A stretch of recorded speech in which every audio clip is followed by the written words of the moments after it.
สบายดีทีทางงอนนะพี่น้องพบกับซ่องเบาคำพาเที่ยวจาโน่เซนเก่าเซนเคยคลิปวิดีโอนี้เบาคำว่าจะพา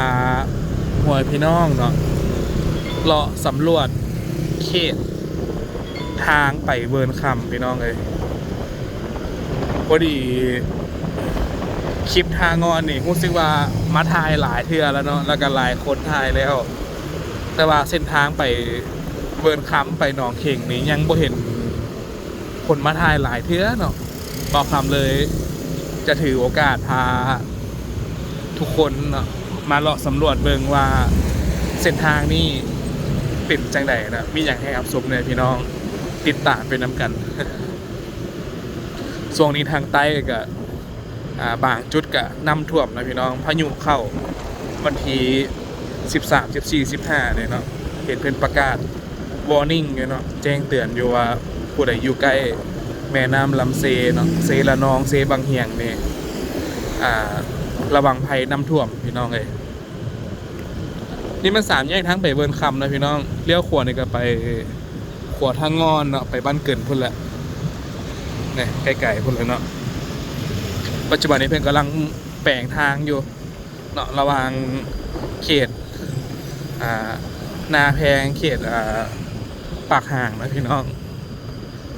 ตอนนี้เส้นทางจะไปสู่เวิร์นคำหนองเข่งเด้อเนาะติดตามไปน้ำกัน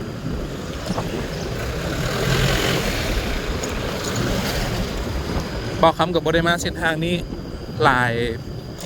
ปีเลยพี่น้องเลยอันนี้วัดป่าจะเห็นเราซื้อวัดนะพี่น้องสิริมงคลทางตัวหนังสือบอแจ้งปันใดเนาะ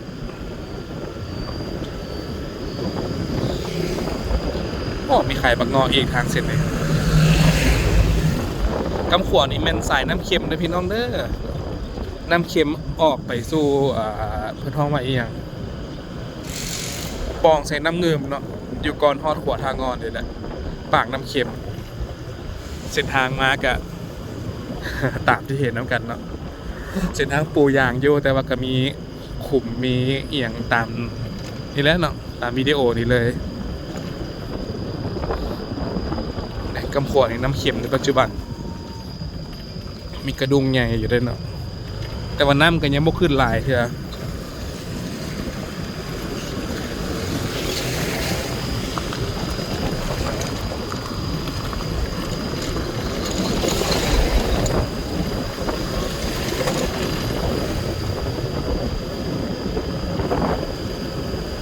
ที่มันขวดน้ำเค็มนะพี่น้องตะกี้ก็เป็นขวดเล็กขวดเบเล่เนาะ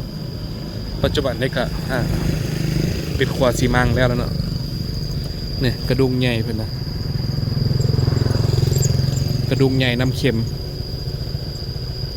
วางประมาณ 5-6 ปีก่อนนี่เพื่อนว่าได้ปลาข้าวใหญ่พี่น้อง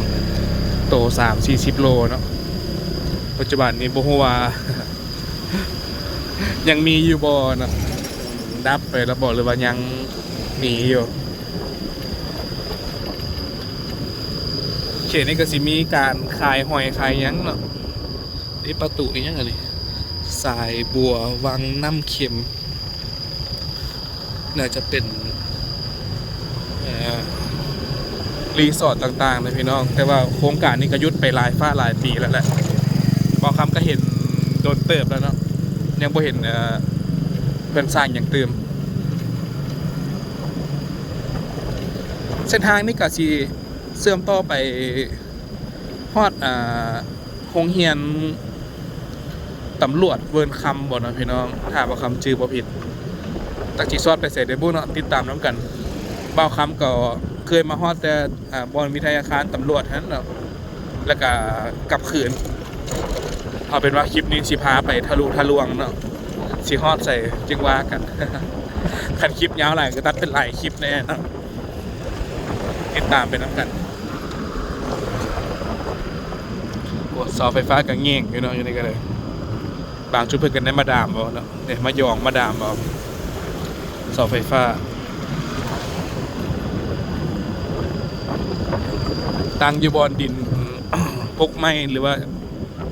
ดินอ่อนนี่ก็อันตรายนะพี่น้อง พายุเข้าหรือว่ามีต้นใดต้นหนึ่งล่มนี่มันจองกันลงเนาะเสาไฟฟ้านะบางเทื่อก็เป็นโดมิโนเนาะคืออยู่เส้นทาง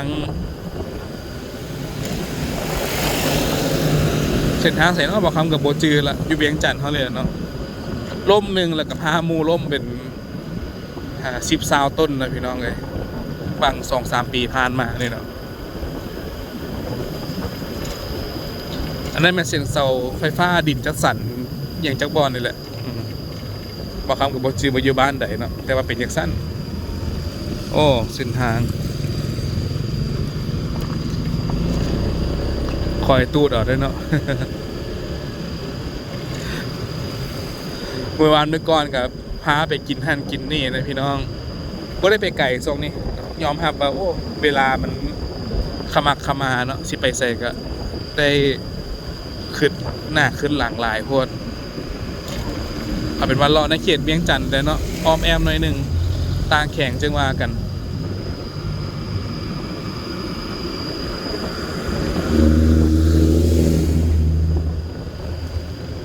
หลายคนก็อาจจะเคยมานะพี่น้องทางเส้นเนี่ยซาบอกคำจือได้ดิมันกับเพแบบนี้มาแต่โดดแล้วเลยทางเส้นนี่นะก็ได้ค่อยตูดค่อยไถไปสิแหละเสาไฟฟ้านี่ก็2ฝากข้างทางได้เนาะบริเวณแล้วเดียวถือว่าด้านหน้านี่ก็เป็นหมู่บ้านใหญ่อยู่เนาะจึงมีการดึงเสาไฟปันนี้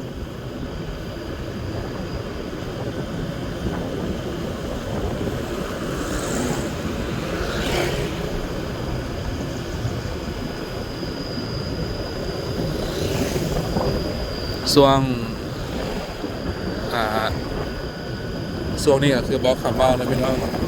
มีพายุเข้าเนาะที่ประเทศลาวเขานะป่าไม้ก็เขียวงามอุ่มทุ่มคือดังที่เห็นแล้วเนาะใบกำลังเขียวกำลังงามเดี๋ยวบอกคำทายเป็นระยะให้ได้ครับสมพี่น้องเด้อเนาะเขตนี้กับบ่มีอย่างหลายเนาะเป็นป่า2ฝากข้างทางแต่ก็มีเจ้ามีจอมเบิร์แล้วแหละไปคอยตัวเป็นน้ำกันเนาะเขตนี้นี่เป็นบ้านเวิร์นคำแล้วเลยพี่น้องกี้นี่มันหอมหนึ่งเนาะโบได้มาหลายฟ้าหลายปีก็จือแดดโบจือแดดได้เนี่ยโดดขุมก่อนทวิตนะ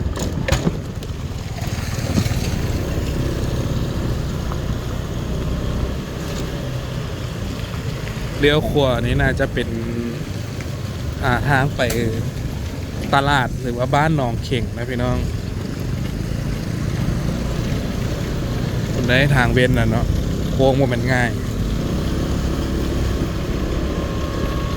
ให้เป็นไปก่อนซะ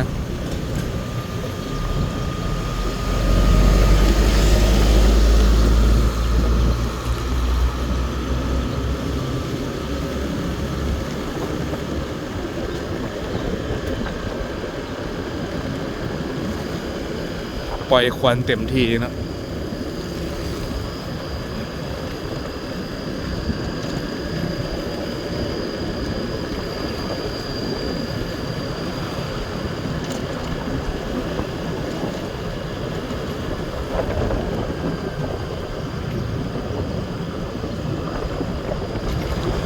เบิร์นคำกับสีดังเรื่องของ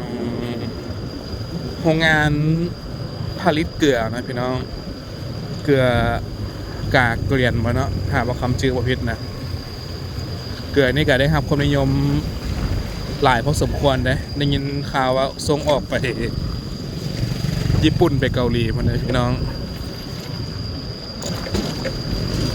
เพราะว่าตอนบอกคำเขียนบทรายงานเห็นเคยมาเอาข้อมูลอยู่บนคำเลยเนาะบอกเกลือญี่ปุ่นมาซื้อย้อนหยังตอนนั้นเหตุผลก็คือเขาต้องการเกลือแบบการวิธีผลิตแบบดั้งเดิมเนาะมีการต้มนะพี่น้องดูดมาแล้วก็มาต้มมาขั่วอยู่หันเนาะจึงได้เกลือแบบเบสิกประชันซะเนาะเกลือแฮนด์เมด หลายบ่อนก็เฮ็ดเป็นน้าเกลือก็มีเนาะหลายบ่อนก็ยังต้มอยู่แต่ว่าต้มเกลือนี่โอ้บ่แม่นง่ายพี่น้องเอ้ยบอกคำมาเบิ่งข้อมูลน่ะคือว่าสมควรเนาะ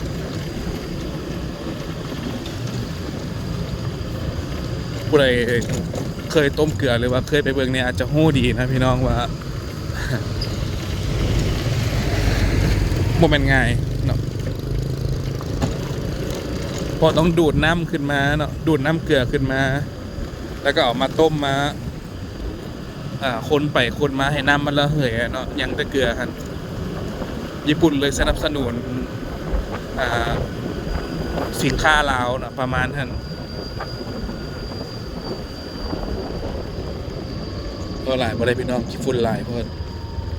าะส่วนมะขามหลายได้อยู่เนี่ยต้นมะขามเวิร์นคำเอารถผู้ใดกล้าโดดไปก่อนจนได้คานไปนี่ก็เลย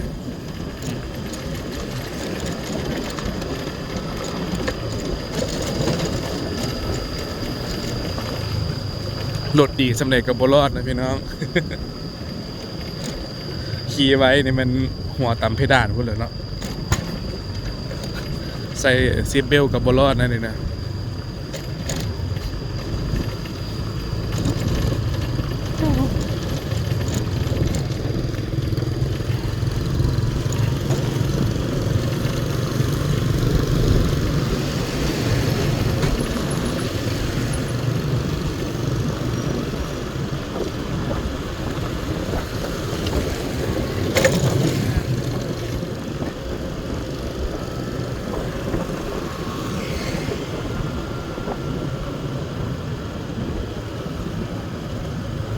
มักไม้แคมทางก็มีมักไฟเลยพี่น้องมีมักไฟมีหมักลองกล่องมักม่วงแล้วเนาะมักม่วงก็เริ่มห้วยแล้วแหละเด้เนาะทางนี้เป็นเลี้ยวซ้ายนี่บ้านสามสะอาดเลยเนาะไปโรงงานเกลือกากเกียนพี่น้องโรงงานเกลือเวิร์นคำบอกคำกับไป2 เทื่อแล้วเนาะเอาข้อมูลแต่คันมาในนามพงเฮียนเลยเข้าไปได้พี่น้องมาในนามส่วนตัวนี่ต้องได้โทรนัดอย่างเพื่อนก่อนเนาะบอยลีเพื่อนกับบ่ได้ทับแขกพบปันใดนะพี่น้องเพราะว่าเป็นโรงงานขนาดน้อยเนาะ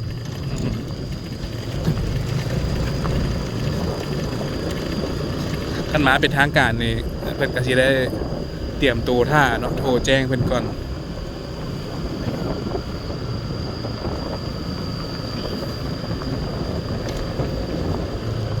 ห้างขายรอเสาต่างๆเนาะรอเสารอดินบล็อกห้างขายเครื่องก่อสร้างคอนสตรัคชั่น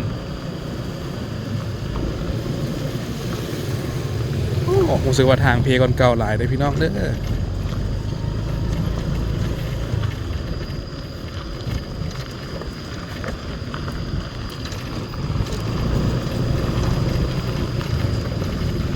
ถ่ายเรียวๆให้เห็นแล้วเนาะ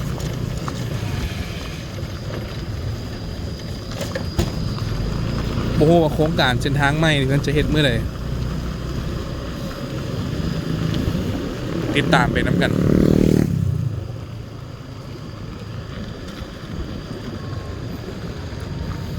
ฝนตกในคืนออกเลยนะว่าสิลบขุมทางไหนเพราะว่าน้ำมันขัง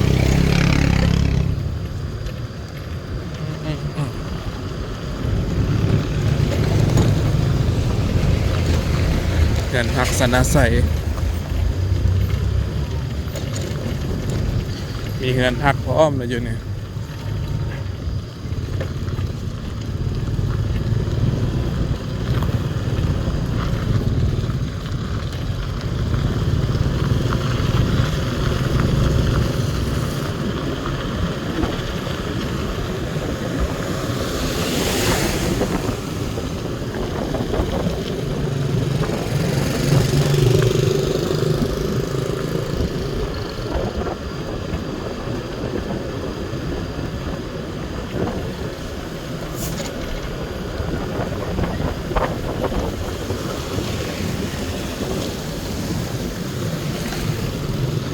ยากสมควรเด้อ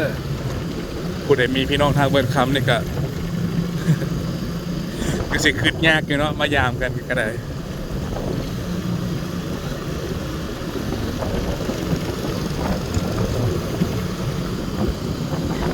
ทางเวไปเสียบุรีห้องการบ้านเจริญไซนะพี่น้องบ้านเจริญไซเมืองไซธานี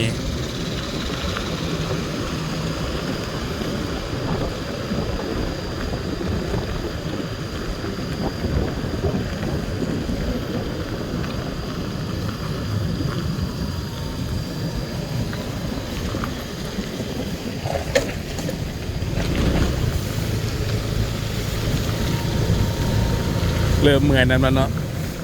เล่งได้บวกายซาวได้พี่น้องเลยเล่งกายซาวนี่มันโหลดนี่เป็นโดดแล้วนี่นะ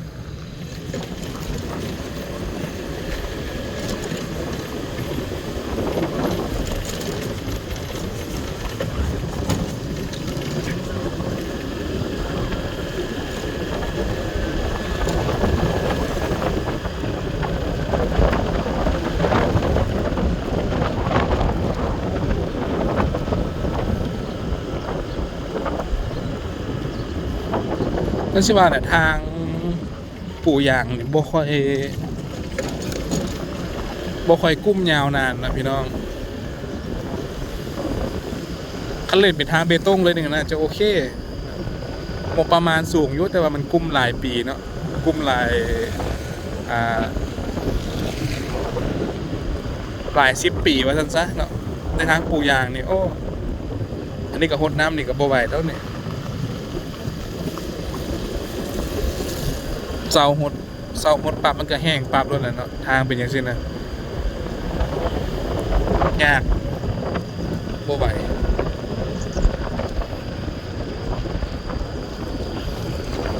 สถานีอุทกศาสตร์เวิร์นคำไฮโดรโลจีถามมาบ้านนี่พัฒนาบอกะพัฒนาอยู่พี่น้องแต่ว่าตามที่เห็นเนาะซ่า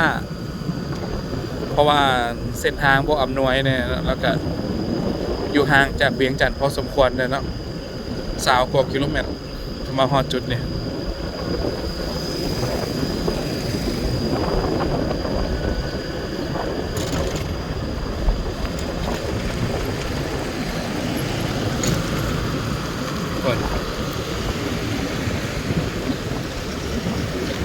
ลีกคุมเลยลีกจากสุดพวงมาลัยเลยเนาะบิดซ้ายบิดขวาลบไปลบมาอยู่เนี่ยอ๋อ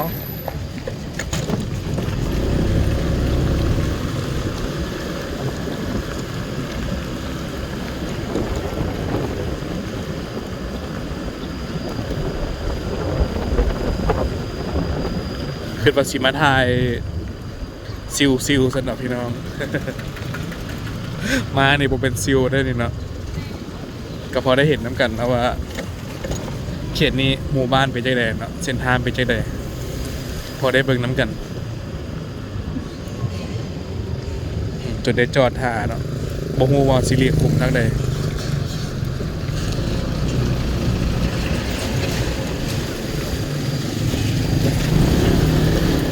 เรือขวดในบ้านหนองเข่งเลยพี่น้องเด้อเข้าไปแคมป์เงิมพุ่นละในตลาดหนองเข่งเนี่ยขวามือเนี่ยก็พอประมาณหนึ่งเนาะ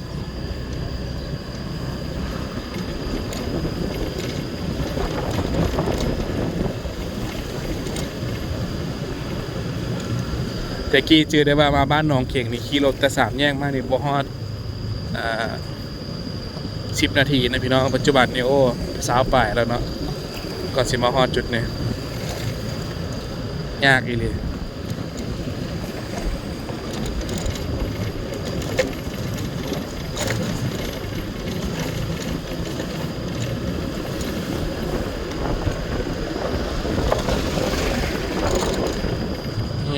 จกบอดินอย่างนี้พร้อมน่าจะให้ดินจัดสรรแล้วเนาะแล้วเพิ่นปรับออกว่ะ ต้นบักขามต้นกระทันเนี่ยเป็นหลายนั่นอยู่เนี่ย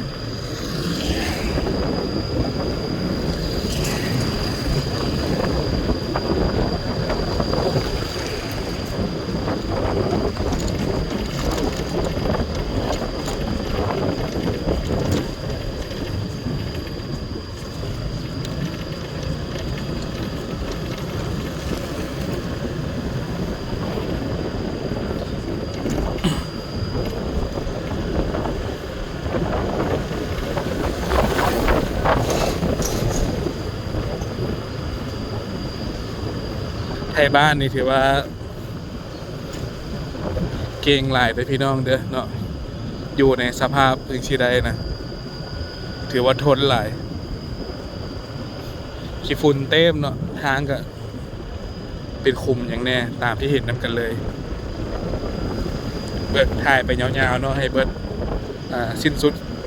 เขตในเบิงสิเป็นใจใด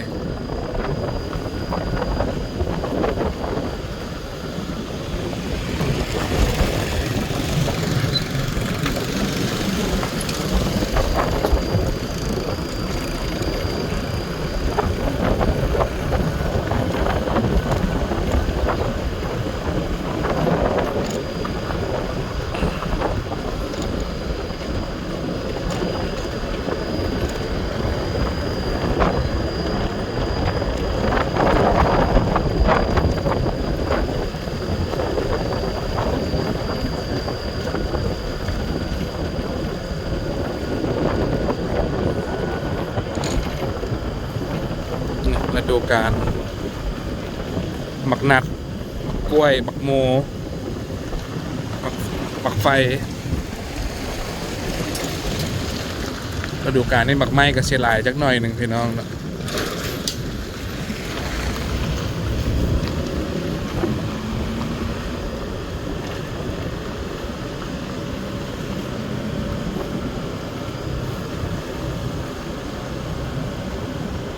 ทานปิงแบกับเมย์อยู่นี่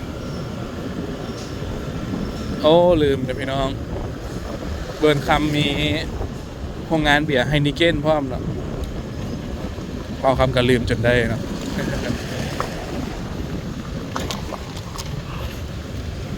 เนี่ยลังเบียร์ไฮนิเก้นเต็มอยู่เนี่ย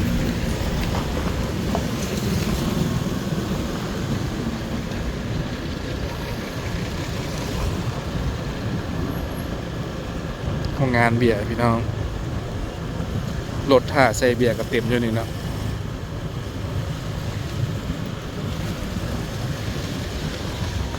เบียร์ไฮนิเก้นเบียร์น้ำคองเบียร์ไทเกอร์เนาะบรรจุผลิตอยู่นี่นะพี่น้องโอ้ขี่ไวเลยอันนั้น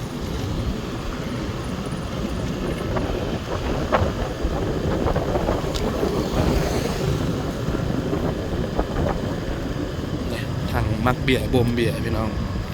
ปอดบรรจุภัณฑ์เนาะไฮนิเก้นลาวบิวเบอรี่เนาะโรงงานเพิ่น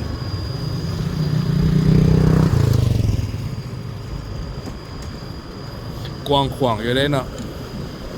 น่าจะแปลงทางแน่ ไปซื้อที่บ้านหนองโนเลี้ยวซ้ายไปพิทยาคารปกสนะพี่น้องเลี้ยวซ้ายนี่ก่อนพอดีจึงว่ากันให้มันสุดคลิปก่อนเนาะ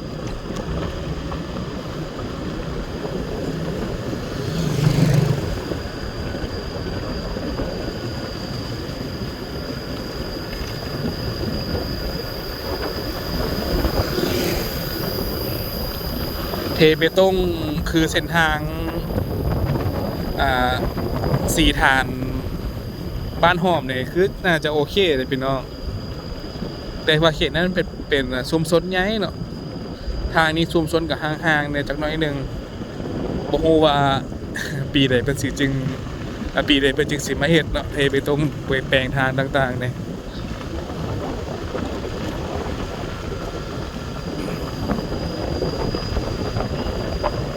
สถานที่สำคัญก็หลายอยู่ในเขตเนี่ยแต่ว่างบประมาณอาจจะบ่มีหรือว่าจังใดนะพี่น้อง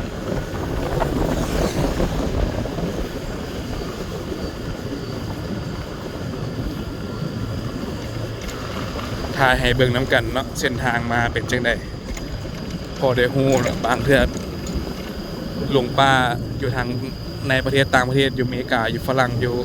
แคนาดาออสเตรเลียอยู่ไสก็แล้วแต่เนาะที่มีพี่น้องอยู่นี่หรือว่าอาจจะเคยได้ยินแต่ชื่อเนาะบ่ฮู้ว่าอยู่ไสก็พอได้เห็นน้ำกันพี่น้องเลย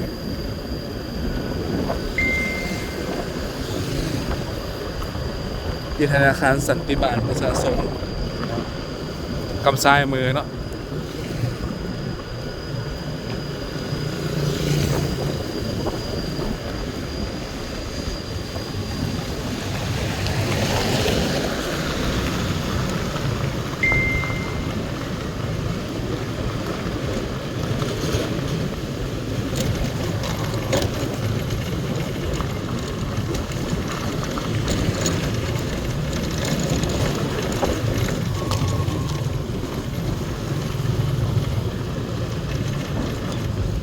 วิทยาคารป้องกันความสงบแห่งชาติเนาะกำซ้ายมือ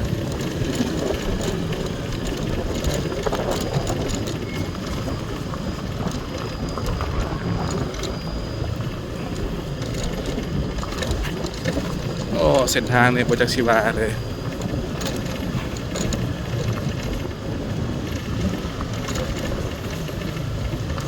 เป็นเส้นทางฝึกความอดทนหมดหรือว่าจังได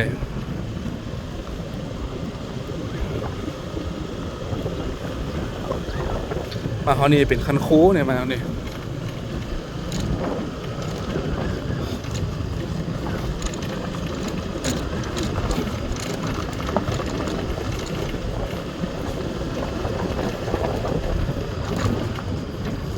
รถฮุนไดคันนั้นก็เหยียบ800,000เลยพี่น้องเลยขี้ฝุ่นแตกพวกๆเลยเนาะ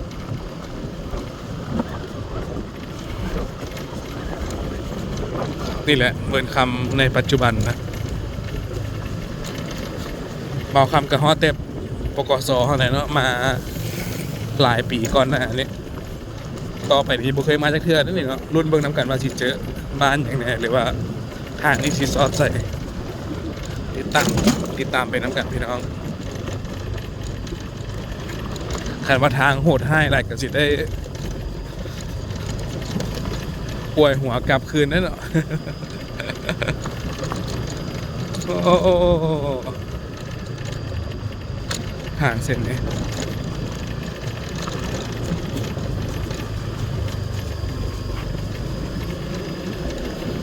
ฝนตกนี่มีเจือกพี่น้องเป็นสิ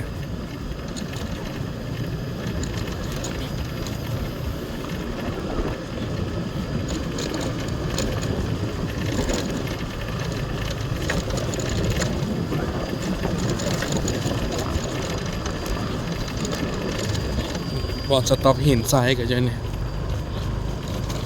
แคมน้ำเงิมนะพี่น้อง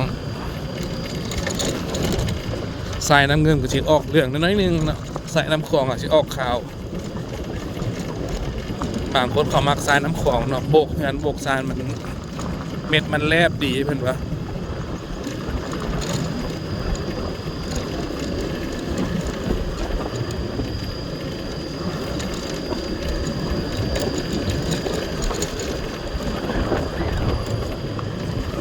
ติดตามกันเนาะรถ10 ล้อก็สิจากแซงแหงให้เขาแซงก่อนซะดมขี้ฝุ่นหน่อยนึงกับยามัน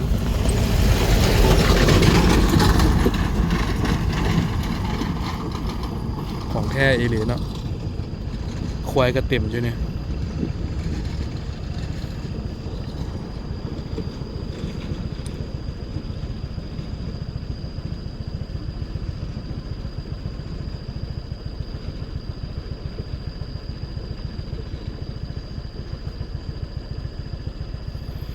ติดตามกันพี่น้อง